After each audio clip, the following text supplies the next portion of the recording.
Hello बच्चों, मैं Gopal sir. Welcome to my YouTube channel Gopal sir classes. एक बार फिर से आप सभी बच्चों का बहुत बहुत स्वागत है मेरे YouTube channel Gopal sir classes में।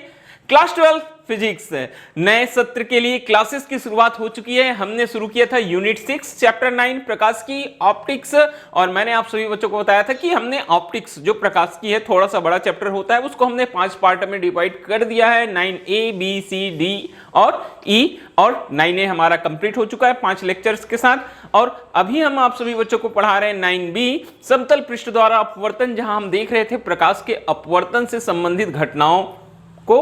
और आज की क्लास में आज है हमारा लेक्चर नंबर 3। हम आप सभी बच्चों को बताएंगे प्रकाश की उत्क्रमणीयता का सिद्धांत क्या होता है। और ये बहुत ही छोटा सा क्लास है। आप सभी बच्चों से बोलना चाहता हूं कि समय का बहुत महत्व होता है। जितना समय आपको पढ़ने के लिए मिल रहा है साल की शुरुआत में, उस समय का आप सही उपयोग कीजिए और थोड़ा थोड़ा करके अपनी पढ़ाई को जारी रखिए। पढ़ाई बंद मत कीजिए। अगर पढ़ना छोड़ देंगे तो एक समय ऐसा आएगा, लगेगा हमारे पास समय की कमी हो रही है पढ़ने के लिए, क्योंकि क्लास 12 फिजिक्स का जो सिलेबस है वो बहुत है।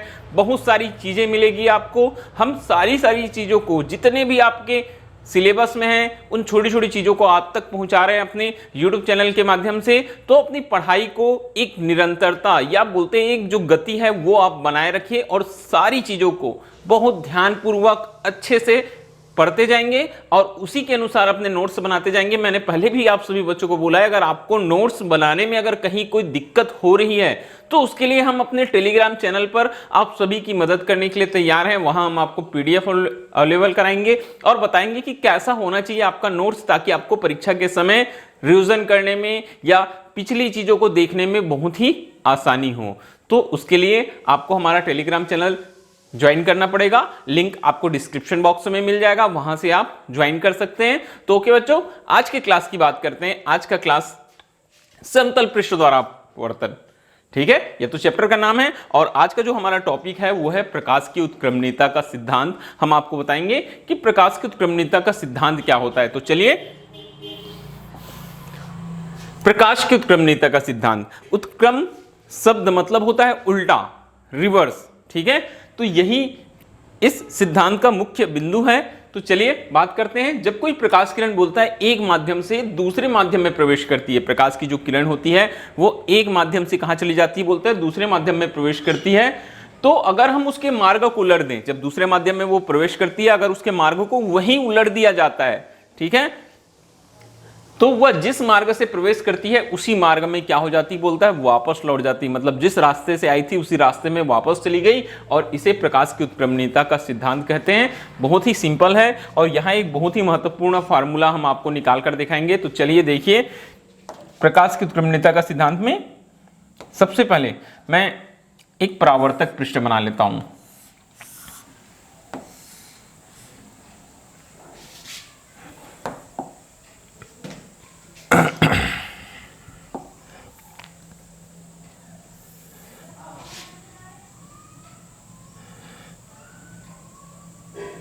यहां मैंने एक परावर्तक पृष्ठ ले लिया। अब इस परावर्तक पृष्ठ पर ये एक आपतित किरण, ठीक है,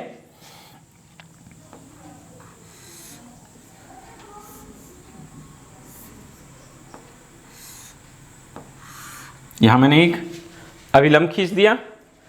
अब ये पहला हमारा माध्यम, ये है वायु, और जो हमारे पास में दूसरा माध्यम है वो है कांच। दूसरा माध्यम क्या है हमारे पास में, कांच। तो वायु कैसी होती है, वायु होती है बेटा विरल, और बच्चों कांच कैसा होता है, कांच जो माध्यम होता है वो होता है सघन।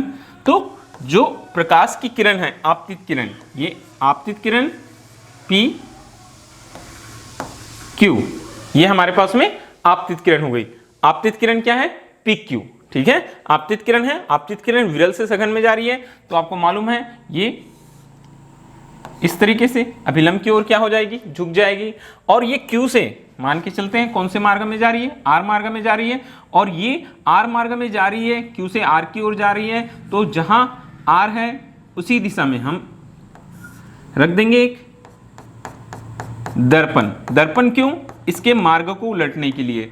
दर्पण है, दर्पण को नाम दे देना आप एम मिरर, ठीक है, दर्पण को हमने नाम दे दिया एम मिरर, और ये जो अभिलंब है उस अभिलंब को मैंने यहाँ ए बी नाम दे दिया। क्या नाम दे दिया? ए बी नाम दे दिया। तो जैसे ही हम मिरर रखेंगे तो मिरर में क्या होता है? परावर्तन होता है प्रकाश का।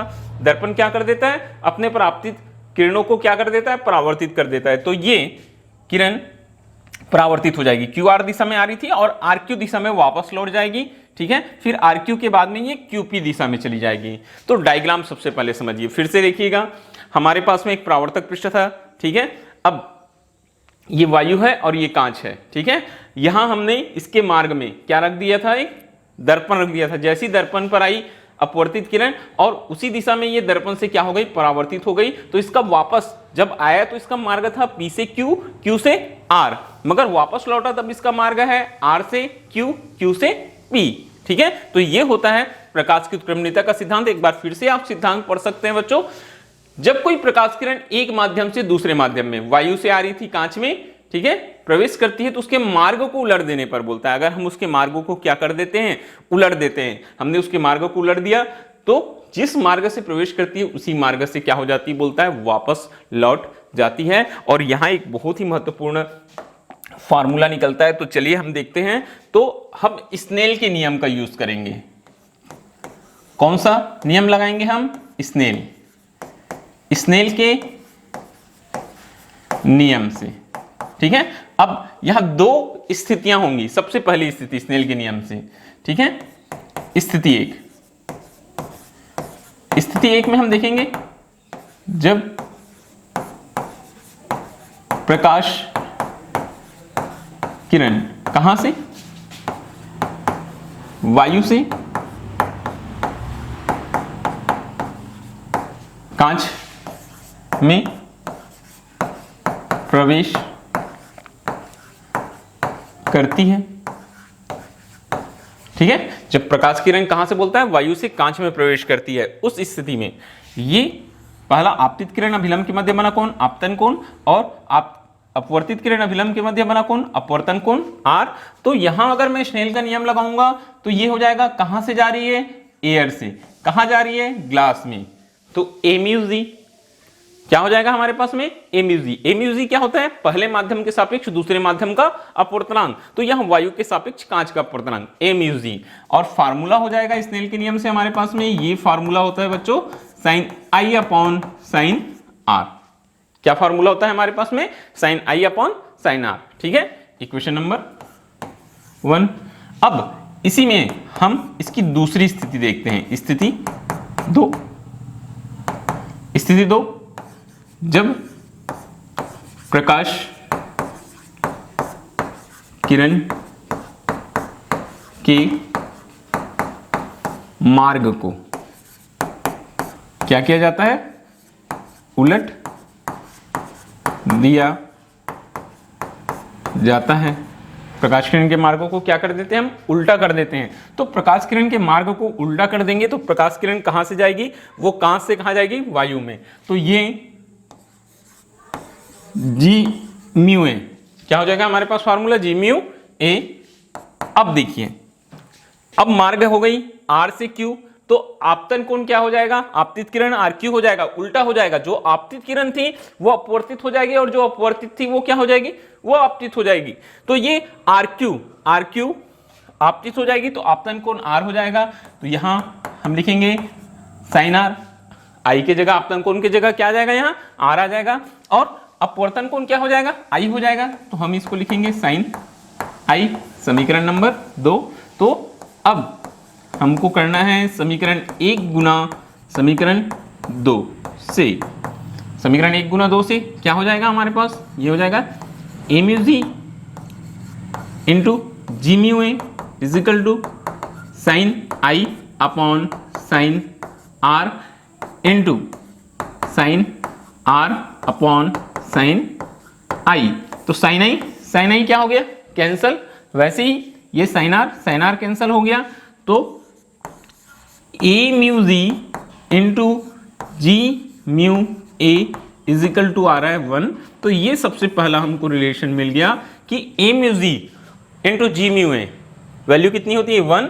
और सबसे जो महत्वपूर्ण यहाँ रिलेशन होता है वो होता है ए म्यू जी इक्वल होता है 1/g म्यू ए। ये रिलेशन आप हमेशा याद रखिएगा, a mu g is equal to होता है 1/g म्यू ए। ठीक है, तो ये प्रकाश की उत्क्रमणीयता का सिद्धांत बहुत ही सरल था। फिर से एक बार सुनिएगा, प्रकाश की उत्क्रमणीयता का सिद्धांत बोलता है यदि प्रकाश किरण एक माध्यम से दूसरे माध्यम में जारी हो, ठीक है, तो अगर हम उसके मार्ग को उलट दें, दूसरे माध्यम में उसके मार्गों को क्या कर दें, उलट दें। उल्टे कैसे, हमने यहाँ एक दर्पण लगा दिया, दर्पण प्रकाश किरणों को क्या करती है, परावर्तित करती है। तो ये जो क्यू आर अपवर्तित किरण थी वो आर क्यू दिशा में आपतित हो गई और फिर क्यूपी दिशा में क्या हो गई, अपवर्तित हो गई, उसका मार्ग उलट गया। ठीक है, तो ये उलट जाता है, ये प्रकाश की उत्क्रमणीयता का सिद्धांत कहलाता है। और यहाँ बहुत ही महत्वपूर्ण एक सूत्र है वो निकलता है कि ए म्यू जी इजिकल टू होता है 1/g म्यू ए, उल्टा हो जाता है। तो कैसे निकालेंगे, बहुत ही आसान तरीका था। सबसे पहले हमने बताया कि जब प्रकाश किरण कहां से, वायु से कांच में प्रवेश कर रही थी तो a mu g is equal to sine i upon sine r. और स्थिति 2 में हम बताते हैं कि जब प्रकाश किरण के मार्ग को उलट दिया जाता है, उल्टा कर दिया मतलब कांच से कहां चली गई, वायु गई, तो जी म्यू ए साइन आर। जो अपवर्तित किरण थी वो आपतित किरण बन गई और जो अपवर्तित किरण थी वो आपतन कोण बन गया, और जो अपवर्तन कोण था वो आपतन कोण बन गया, और जो आपतन कोण था वो अपवर्तन कोण बन गया। तो साइन आई अपॉन साइन आई। समीकरण 1 गुना समीकरण नंबर 2 से, दोनों को हमने आपस में गुणा कर दिया, a mu g into g mu a, सभी कैंसल हो गए, बचा कितना 1। तो a mu g into g mu a is equal to 1 मिलता है, या फिर हम लिख सकते हैं a mu g is equal to 1/g mu a. तो ये छोटा सा लेक्चर था किस पर, प्रकाश की उत्क्रमणीयता के सिद्धांत पर। इसमें बहुत ही छोटे छोटे न्यूमेरिकल्स भी, इस तरह के प्रश्न यहाँ आपको एग्जाम्स में मिल सकते हैं। तो चलिए हम एक क्वेश्चन लेके चले, बहुत ही छोटा सा प्रश्न है। कांच का पूर्णांक 1.5 है बोलता है, जो कांच है उसका पूर्णांक 1.5 है। तो यहाँ गिवन में जो हमको दिया है वो पहले आप देखेंगे, दिया है ए म्यू जी, कांच का पूर्णांक है, ए म्यू जी निरपेक्ष पूर्णांक है तो वायु के सापेक्ष होगा, a mu g is equal to 1.5। ठीक है, तो कांच के सापेक्ष वायु का पूर्णांक क्या होगा। ठीक है, पूछता क्या है हमको, जी कांच के सापेक्ष म्यू ए पूछा है, तो बहुत ही आसान है, हमारे पास फार्मूला है ये a mu g, g mu a is equal to 1/a mu g. यहां से आप वैल्यू पुट कर सकते हैं, ये हो जाएगा बच्चों 1/1.5, या फिर हमको जी म्यू ए की वैल्यू यहां से क्या मिल जाएगी, ये 1/1.5 पॉइंट हटा देंगे तो ये हो जाएगा 10/15। ठीक है, तो 5 दूनी 10, 5 तिया 15, 3/2, या फिर हम लिख सकते हैं 0.66। ठीक है, 3 से भाग करेंगे, दशमलव लगाएंगे, 3 छक्के 18, फिर 2 बचेगा, 3 छक्के 18, तो ये 0.66 हम आंसर लिख सकते हैं। तो ऐसे ही बहुत ही छोटे छोटे न्यूमेरिकल्स यहां से बनते हैं। ठीक है, तो आज का क्लास आपको समझ में आया होगा। फिर से एक बार ये न्यूमेरिकल देख लीजिए, क्या पूछा गया था हमको, कांच का पूर्णांक 1.5 है तो a mu g is equal to 1.5, g mu a निकालने बोला था वायु के सापेक्ष। ठीक है, क्या बोलता है, कांच के सापेक्ष वायु का पूर्णांक, तो कांच के सापेक्ष निकालना है तो जी म्यू ए आ गया 1/a म्यू जी 1.5। ठीक है, 10/15 2/3 0.66 हमारे पास में वैल्यू आ गई। तो ये था आज का छोटा सा क्लास। ठीक है, छोटा सा लेक्चर किस पर, प्रकाश की उत्क्रमणीयता के सिद्धांत पर। एक बार फिर से मैं आप सभी बच्चों से बोलना चाहता हूं कि जितने लेक्चर्स हैं आप कॉपी में नोट डाउन करते चलिए। आपको बच्चों पढ़ना बहुत है, साल में अभी समय भी बहुत है आपके पास में, पढ़ाई करना भी बहुत है। तो अगर आप शुरुआत नहीं करेंगे तो बाद में आपको हो सकता है पछताना पड़े, या आपको समय ऐसा लगे कि कम है हमारे पास पढ़ने के लिए। तो सारी की सारी चीजें आप बहुत बारीकी से, हम छोटी छोटी चीजें आपको बता रहे हैं, वो अपने कॉपी में नोट डाउन करते चलिए और समझते चलिए सारी चीजों को। कहीं कुछ दिक्कत होता है तो आप कमेंट बॉक्स में हमको कमेंट कर सकते हैं। ओके बच्चों, तो आज के क्लास के लिए था बस इतना ही, आगे बढ़ेंगे नेक्स्ट वीडियो लेक्चर में। Thank you.